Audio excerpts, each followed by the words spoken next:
We turn now to a question from a listener in Round Rock, Texas, who writes, I believe that the ninth commandment is broken more than any other. For example, in the impish fib when a friend asks, how do you like my new hat? In this instance, the truth can often start a small war. And then there are the white lies, lies told to protect people from trouble that would surely ensue if the truth became known. So then my question is, are white lies justifiable? And the answer has to be no. They're not justifiable, but there are exceptions or times when they are used to protect human life. Now, if it's used to protect human life, that's one thing. But if it's used, for instance, by an individual to get out of doing a certain thing, or that he failed to fulfill a certain chore that he was to do and say, yes, I did it, and then slip around and do it in order that his lie might become the truth. Those times, I think they're never justified.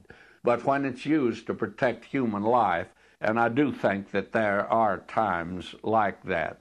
For instance, during the war, where the Nazis were looking for Jews to actually put them in these concentration camps, why an individual would take one in and protect them by putting them in the cellar up in the attic. And then when the Nazis knocked at the door and said, do you have anyone here that is not a member of your family? Why, the answer would be, well, no, we don't have one, when in reality you did. But if you said yes and turned that individual over, you'd be absolutely betraying them into the hands of those who would destroy them. And under cases like that, I think it absolutely would be permissible to say what was said to protect the individual. But that, may I say to you, is what's called a white lie, but there's no such thing as a white lie. Well, that's a lie, but it's told for a purpose of protecting an individual, actually saving human life. And I think there would be other cases of that also.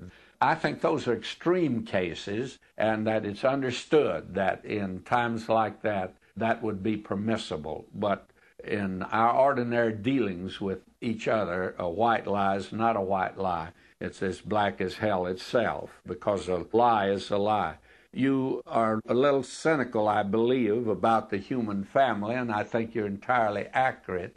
The Scripture has a great deal to say about the lie and the liar. Actually, the originator of the lie was the devil. It said that he was a liar from the beginning and that he's the author of it. And you certainly are doing the devil's work, and you're the devil's messenger when you lie. And yet it comes so natural to us to not tell the exact truth.